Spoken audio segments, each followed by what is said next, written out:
frontier town of Port Williams on the western seacoast of Canada.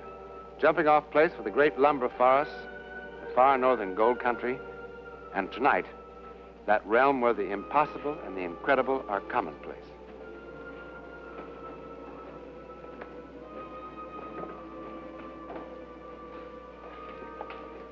The Port Williams Hotel. Rooms $1.25 and up. Up to $2.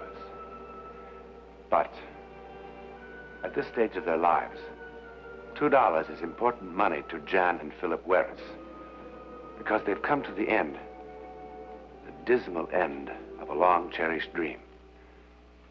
But for Phillip Werris, tonight is also the beginning of an adventure beyond his wildest dreams. Beyond belief. Yet, it happened. Check out Times 12 noon. Bathroom's down the hall. Thank you.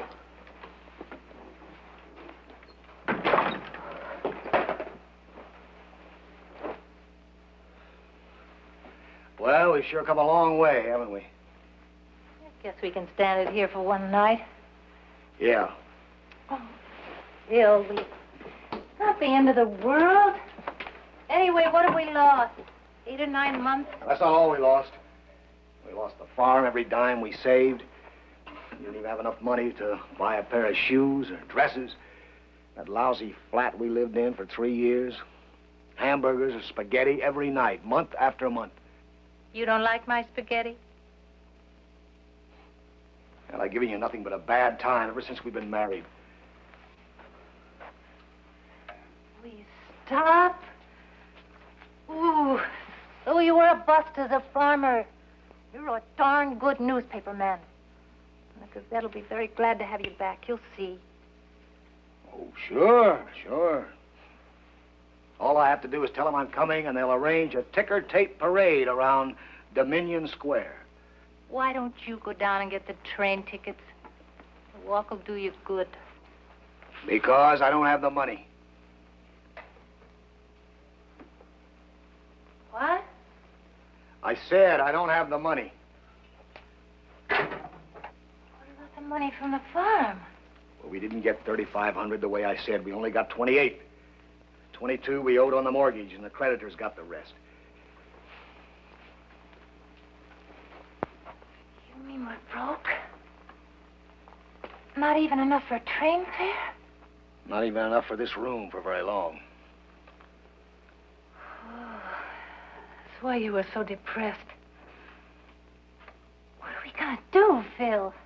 Well, I'll try to get a job. I don't know what, but we won't starve. Now, look, we will be able to save enough to get back to Montreal eventually. Eventually? How long is eventually? Look, I know I made a mess of things. Oh, baby, now please don't cry. We'll make out. Okay.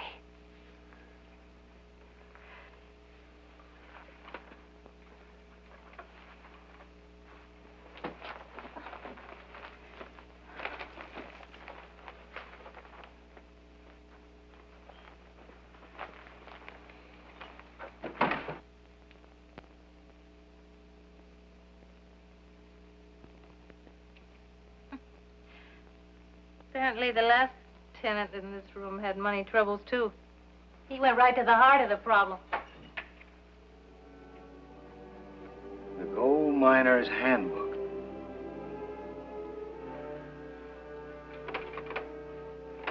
First thing tomorrow, I'll try to find us a place where we can fix our meals.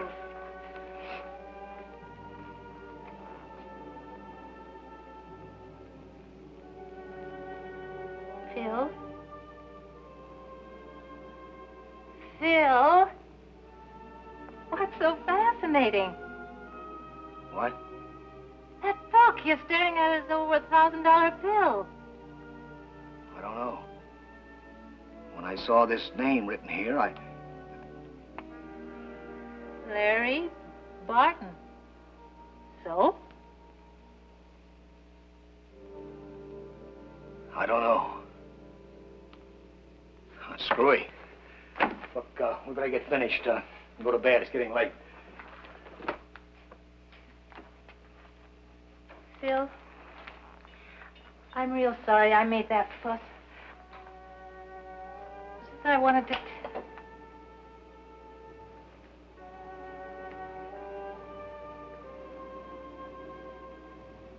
Phil. Phil! What's the matter? You tell me. Tell you? What? Phil, what is it? What's the matter? Nothing.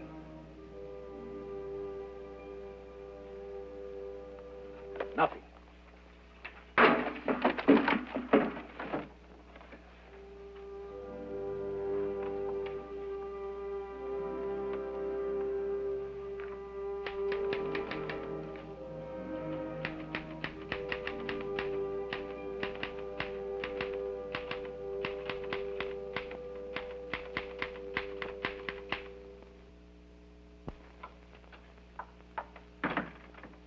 Get up. Boy, there's going to be a line at that bathroom door.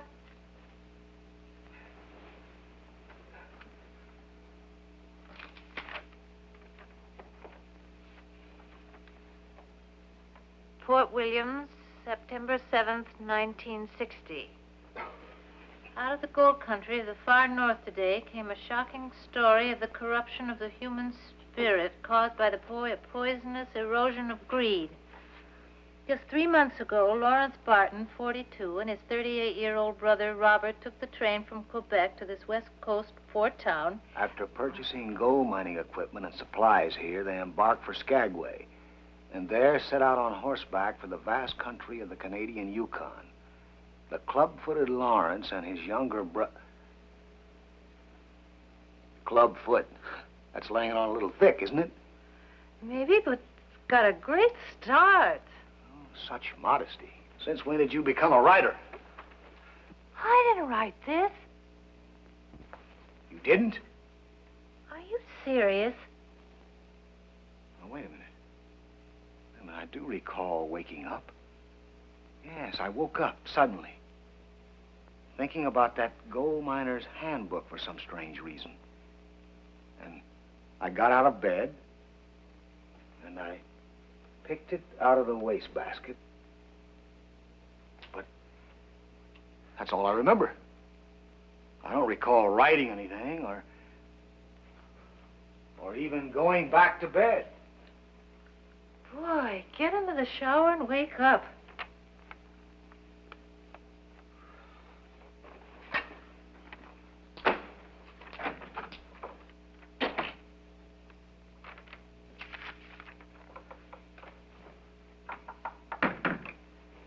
In the shower, I figured out what must have set me off. Hmm? Larry Barton, the name in this handbook. The brothers in that yarn are Lawrence and Robert Barton. This is an absolutely fascinating story, Phil. What? You still don't remember writing this? Nope. Don't you think this is a little strange? More than a little. What can I do about it? Boy, I know. You can finish it and send it to J.G. Carter. He'll buy this in a minute. Look, he's a newspaper editor, not a publisher of fairy tales. This is perfect Sunday supplement stuff. Look, but it isn't true. I mean, I get myself in a fine fix sending in a hoax. Well, who would care? You send the paper an exciting story, and we get the train fare back to Montreal. Honey. I'm serious, Phil. This is a darn good story. These two brothers traveling through the mountain country up north looking for gold. All the trouble they get into and how they're lost and they haven't any food. I don't care what you say. This is just the kind of thing they want. Like this part here. Look. Where you say, actually, the mine is only 16 miles from the settlement of Riverton, only they don't know it. And with all this gold, they're starving to death. Oh, brother. There they are, just sitting there, thinking of nothing but that gold and hating each other. Each waiting for the other to make a move toward his gun. What a situation. How does it end? Well, they kill each other naturally. Oh, Phil, I'm serious. If you'd put an ending to this... It ends where it belongs, in the wastebasket. Now, any 5-year-old could figure that out. But that's what's wrong with it, besides being a fake. I'm off.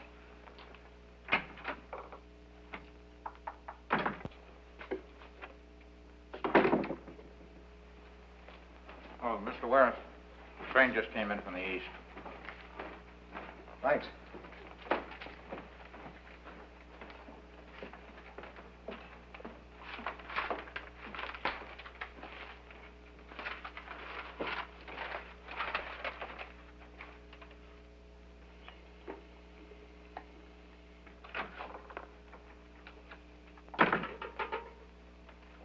What about this?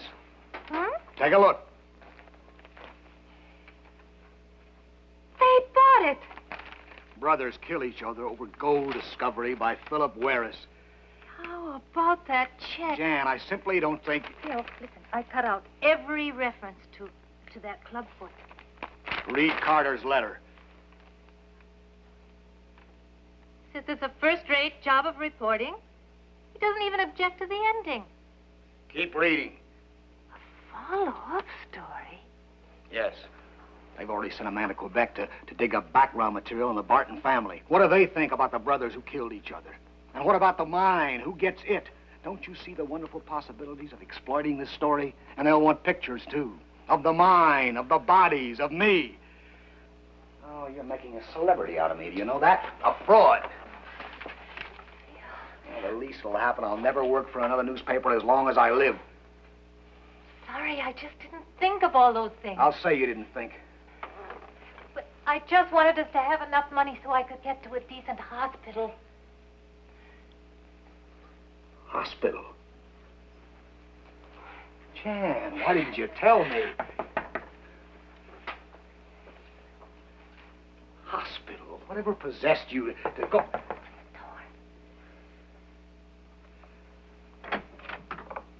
Yes? Mr. Werris? Phillip Werris? Yes? I'm Mrs. Lawrence Barton. Mrs. Lawrence Barton. Yes, I don't want to intrude. I just want to thank you. Thank me? Yes, I suppose I knew Larry was dead. I hadn't heard from him in over 3 months. But I'd never have known what really happened if I hadn't read your story. Mrs. Barton, please, come here. Sit down. Thank you. Mrs. Barton, your husband stayed in this room. Well, at least I think he did. And that's really all I know about him. Well, I don't understand. Aren't you the Phillip Werris who wrote this story? Yes. I wrote it. But I made it up, Mrs. Barton. What? Why are you lying to me? I'm not. When we took this room, we found a book belonging to your husband with his name in it. And I unconsciously just used his name. But the rest was sheer fiction, believe me. Oh, Mrs. Barton, I know I did a terrible thing. An unforgivable thing. But it just never occurred to me that Larry Barton would have a wife somewhere. I just didn't stop to think. Mrs. Barton, this is not his fault. It's mine. I sent that story in. You see, we needed money. Oh, stop it! Stop it! Are you both insane, or do you think I'm a complete fool? I can't imagine why you're trying to do this to me. But I'm going to claim my husband's body, and Robert's too. And you'd better not try to do anything further to prevent me. Mrs. Barton, please, wait a minute, wait. Now, Mrs. Barton, does your husband really have a brother named Robert? And did they go up north together? But what about the other things of the story? Well, I mean, they can't all be true. Their ages, their deep affection for each other. Mr. Werris, what do you want of me? Mrs. Barton, I don't know how to explain this to you. It's all an impossible, horrible coincidence. My husband did make up that story. So you see, your husband's probably alive. I'm sure he is. Well, if he is, I'm going to find him. Miss Barton, I'll help you. Believe me, if he's alive, I'll find him. Please.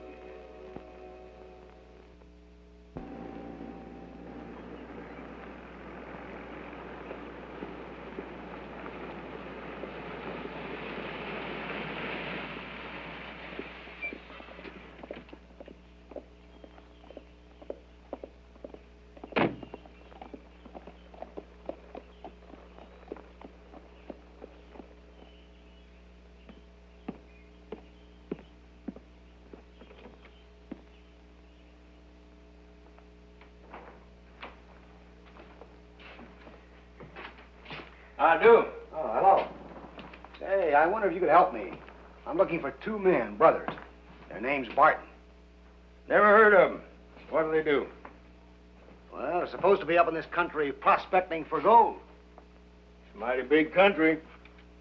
Yes. Well, can you tell me this? Is there any gold mining at all in this area? I mean, nearby, within 50 or 100 miles.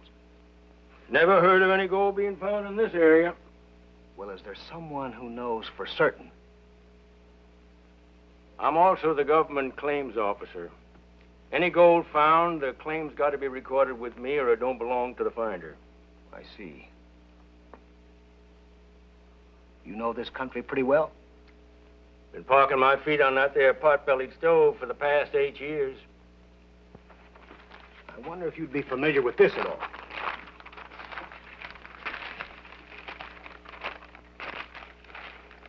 Just 16 miles east of Riverton, they came upon their first sign of human habitation in more than 11 weeks.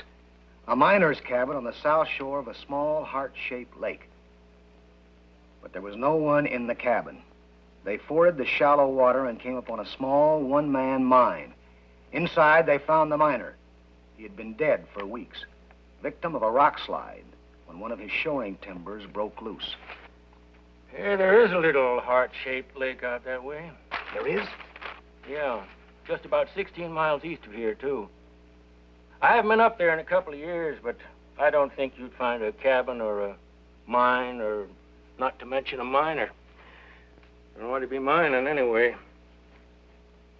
Say, could you sell me a pair of field glasses? Why, sure. Sure thing.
Barton? Robert. Where's your brother? In the mine. Where's that? At the other end of the lake. I know where it is. All right, come on. I'll give you a hand into the bed. Come on. All right, here we go.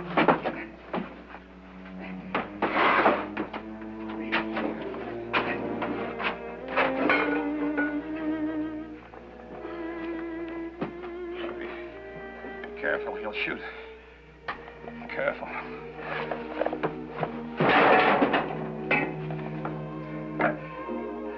Look, I'll go for help. I'll be back as soon as I can.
Barton.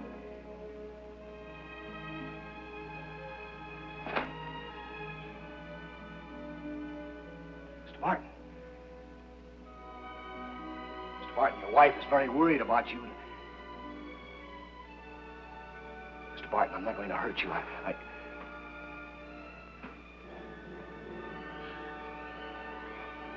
Mr. Barton, your wife is in Fort Williams, and she wants... Mr. Barton.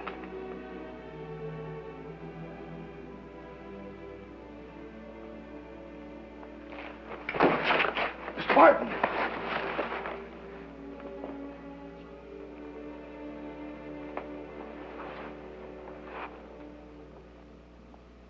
Lawrence Barton was dead. He was dead from cold and hunger. But as Phillip Werris had written days before it actually happened, he was really the victim of the corruption of the human spirit caused by the erosion of fear, mistrust, and greed.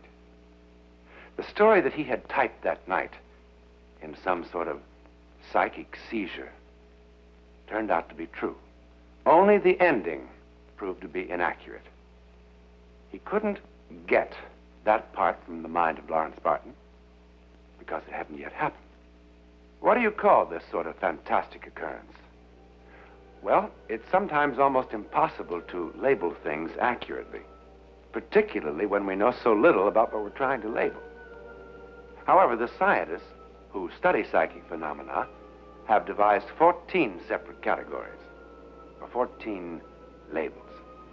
They are precognition, possession, clairvoyance, and so on. And as research continues, more are being added.